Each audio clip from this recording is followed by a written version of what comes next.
High, দেখো আমি বাবার বাড়ি এসেছি। এটা আমাদের শস্যের ক্ষেত, এগুলো আমাদেরই সব ব্যানার্জিদের সব জমি টমি, এগুলো পুকুর। এই যে এটা আমাদের পুকুর, এই যে দেখতে পাচ্ছ, আগে একটা ভিডিও করে ছেড়েছিলাম আমি। গ্রাম দেখাচ্ছি, গ্রাম দেখো, ভালো লাগলে সব জানিও কার কেমন লাগছে। এটা আমাদের গ্রাম।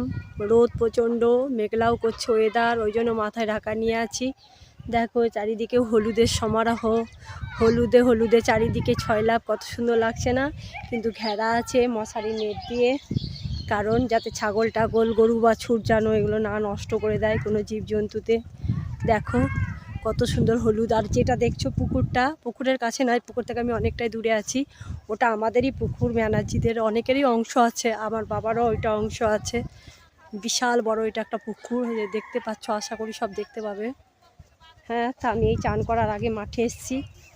মাঠ থেকে আমাদের বাড়ি প্রায় হয়তো হেঁটে 2-3 মিনিট। দেখো আর বেশি দূর যাবো না, গোটায় ঘুরে ঘুরে দেখে আছে। এখন সর্ষের সময়, যেহেতু আমাদের এই পলিথিন দিয়ে, এটা আমার বাবার বাড়ি, আগেই বলছি বাবার বাড়ি, শ্বশুরবাড়ি দেশ নয়, বাবার বাড়ি দেশ মুর্শিদাবাদ, সাগরদিঘি। কত হলুদ দেখো। এমনিতেই সর্ষে ফুল দেখতে লাগে, গন্ধটা তো তোমরা পাবে না ফোন থেকে, গন্ধটা দারুণ না? সবাই কমেন্ট করে জানিও কেমন কেমন লাগছে। শীতের দিনে না তো নতুন নতুন একটা পোস্ট করলাম, যদিও বা এটা খুব একটা আমারও প্রিয় জিনিস, এই সর্ষা ক্ষেত খুঁজে খুঁজে বেড়াচ্ছি। কালকে একটা ছেড়েছিলাম, সেটা হচ্ছে রতনপুর মোরগ্রামের কাছে, বাসে এই টোটোতে করে আস্তে আস্তে। কত সুন্দর না? আর ভেতরে ঢুকাবে না, দেখো মশারি দিয়ে ঘেরা আছে। পুরোপুরি এখনও সর্ষে তো হয়নি, যেহেতু এখন ফুল আছে। দারুণ না? কত সুন্দর লাগছে দেখতে। জানো তো সর্ষে ফুলের বড়া হয়? আমি যখন বর্ধমানের দিকে থাকি তখন সর্ষে ফুলের বাড়িতে বড়া বানাই, দারুণ হয় কিন্তু সর্ষে ফুলের পকোড়া, খুব সুন্দর। সামনেই দেখো, আবার বলছি, এটা আমাদের পুকুর। কত সুন্দর ওই বট গাছ, বহুত পুরনো পুকুর এটা, প্রায় অনেক অনেক অনেক বছরের পুরনো। আমরা যখন এইটুকু ছোট 1, 2, 3, 4-এ পড়ি, তখন তার আগে থেকে এই পুকুর, তখন আমরা খুব খেলা করতাম এই পুকুরে, মনে আছে। সব গাছে উঠতে পারতাম। এই যে পুরো গ্রামটায় দেখাচ্ছি, এটা গ্রাম বুঝতে পারবে না, এটা পুরো মাঠের দিকে। এখন এই জায়গাগুলো সব ব্যানার্জিদেরই কিনে কিনে কিনে কিনে সব যারা আছে বসবাস করছে, তারা সবাই কিনে নিয়ে বাড়ি করেছে এখন।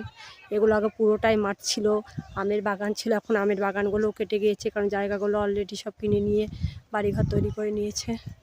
কত সুন্দর লাগছে না? দুর্দান্ত দুর্দান্ত, যত দূর যায় চোখ তত দূর সর্ষা ক্ষেত। দেখো খুব সুন্দর গন্ধ বেরোচ্ছে, সর্ষে ফুলে তো দারুণ গন্ধ আছে। এই সময় মনে হয় মেলা মেলা, আমাদের আগে এই এই মাঠের দিকে শ্যামচাঁদের মেলা বসতো, এখন আর ওই মেলাও হয় না একটা ঝগড়ার কারণে।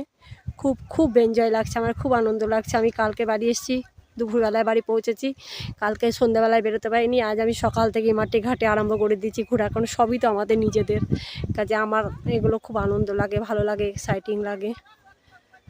তোমরা কেমন হলো, কেমন লাগছে জানিও। সবাই তো শহর দেখে, এই দেখে সেই দেখে, আমি না হয় আছে একটু গ্রামই দেখালাম।